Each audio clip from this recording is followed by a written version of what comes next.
আসসালামু আলাইকুম বন্ধুরা। আজকে আমি আপনাদের জন্য নিয়ে এসেছি 2015 সালের মুক্তিপ্রাপ্ত Spanish thriller movie the corpse of Anna ফিটজের সম্পূর্ণ বাংলা এক্সপ্লেনেশন। এটি একটি সাইকোলজিক্যাল থ্রিলার মুভি, যেখানে আমরা দেখতে পাই তিন বন্ধু একজন মডেলের মৃতদেহের প্রতি লালসার কারণে কিভাবে একটি ভয়ঙ্কর সিদ্ধান্ত নেয়, আর কিভাবে সেটি তাদের জীবনের সবচেয়ে বড় ভুলে পরিণত হয়। তাই চলুন গল্পটি বিশদভাবে জেনে নেওয়া যাক। মুভির শুরুতেই আমরা জানতে পারি যে অ্যানা ফিটজ, যিনি স্পেনের একজন বিখ্যাত এবং সুন্দরী অভিনেত্রী, তাকে মৃত অবস্থায় একটি পার্টি থেকে পাওয়া গেছে।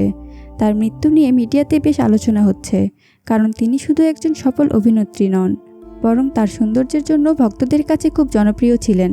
তবে কিভাবে বা কী কারণে তার মৃত্যু হয়েছে তা স্পষ্ট নয়। এরপর আমরা পরিচিত হই পাও নামের এক যুবকের সঙ্গে, যে একটি হাসপাতালের মর্গে কাজ করে। পাও খুব সাধারণ ও শান্ত স্বভাবের একজন মানুষ, কিন্তু তার বন্ধু ইভান এবং জাভি অনেকটাই ভিন্ন স্বভাবের। ইভান কিছুটা বেপরোয়া এবং নৈতিকতা নিয়ে খুব একটা মাথা ঘামায় না, আর জাভি তুলনামূলকভাবে দায়িত্বশীল হলেও বন্ধুদের কথা ফেলতে পারে না। একদিন ইভান এবং জাভি পাওয়ের কর্মস্থলে আসে এবং মদ ও ড্রাগস নিয়ে আড্ডা দিতে থাকে। তারা যখন জানতে পারে যে অ্যানা ফিটজের মৃতদেহ পাওয়ের মর্গে রাখা আছে, তখন তাদের কৌতূহল চরমে পৌঁছায়। ইভান জোর দিয়ে পাওয়ের কাছে জানতে চায় তারা কি একবার অ্যানা ফিটজের মৃতদেহ দেখতে পারে। পাও শুরুতে এতে রাজি হয় না, কারণ এটি নৈতিকতা এবং আইনের পরিপন্থী। কিন্তু ইভান বারবার চাপ দিতে থাকলে পাও শেষমেশ রাজি হয়ে যায়। পাও তাদের মর্গের একটি গোপন কক্ষে নিয়ে যায়, যেখানে অ্যানা ফিটজের মৃতদেহ রাখা ছিল। প্রথমে তারা কিছুটা বিস্মিত হয়ে যায়, কারণ মৃত্যুর পরেও তার শরীর অসম্ভব সুন্দর দেখাচ্ছিল। ধীরে ধীরে ইভান তার লিমিট ক্রস করে।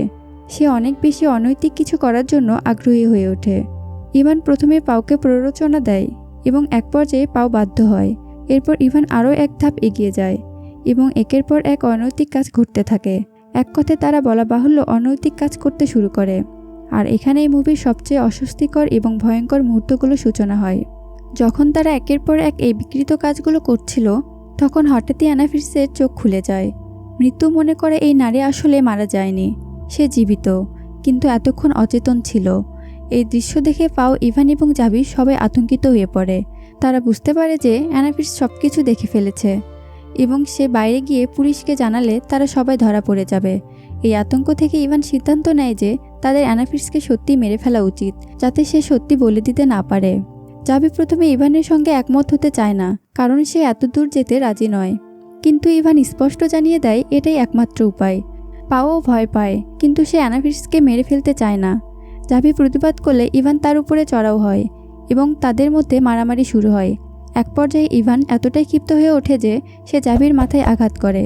আঘাত এতটাই গুরুতর হয় যে জাভি গুরুতর আহত হয় এবং রক্তক্ষরণ হতে থাকে। পাও তখন জাভির জীবন বাঁচানোর চেষ্টা করে, কিন্তু ঠিক তখনই হাসপাতালে আরও এক কর্মচারী নতুন এক মৃতদেহ নিয়ে আসে, যার কারণে তারা মর্গে আটকা পড়ে যায়। এদিকে অ্যানা ধীরে ধীরে নিজের শক্তি ফিরে পাচ্ছিল এবং পালানোর চেষ্টা করছিল, কিন্তু ইভান এবং পাও বুঝতে পারে যে তাকে আটকে রাখা খুব কঠিন হয়ে যাচ্ছে। ফলে তারা অ্যানাকে কাপড়ের টুকরো দিয়ে হাত পা বেঁধে ফেলে। কিন্তু পাও এখনও দ্বিধায় ছিল যে সে আসলে কি করবে। কিছুতেই সে বুঝতে পারছিল না। সে পাওয়ের উপর মানসিক চাপ সৃষ্টি করতে থাকে এবং বোঝানোর চেষ্টা করে যে ইভান একজন নৃশংস খুনি। সে পাওকে আরও বলে সে পাশের রুমে জামা চেঞ্জ করতে গেলে সে জাভিকে গলা টিপে মেরে ফেলেছে। সে কোনো অ্যাক্সিডেন্টে মারা যায়নি। সে নিজের স্বার্থের জন্য পাওকেও যে কোনো সময় হত্যা করতে পারে। পাও শুরুতে দ্বিধায় ছিল, কিন্তু অ্যানার কথা শুনে সে চিন্তায় পড়ে যায়। অ্যানা ফিটজের শরীর তখনও প্রচণ্ড দুর্বল ছিল, কিন্তু সে জানত যদি সে বাঁচতে চায় তাহলে তাকে লড়াই করতে হবে। এদিকে ইভান জাভির লাশটা হাসপাতালের বাইরে ফেলে আসতে যায়, আর ঠিক সেই সুযোগে অ্যানা পাওয়ের চোখে ফাঁকি দিয়ে কোনোভাবে লিফটে উঠে যাবেই, তখনই ইভান তাকে ধরে ফেলে। ইভান তখন অ্যানাকে একেবারে শেষ করে দিতে চায় এবং তার নিঃশ্বাস বন্ধ করে মেরে ফেলার চেষ্টা করে। পাও এটাতে বাধা দিতে গেলে ইভান তাকে ধাক্কা দিয়ে ফেলে দেয়। ঠিক তখনই অ্যানা নিজের বুদ্ধি খাটিয়ে মৃত্যুর অভিনয় করে। সে নিঃশ্বাস বন্ধ করে থাকে, যাতে ইভান ভাবে সে সত্যিই মারা গেছে।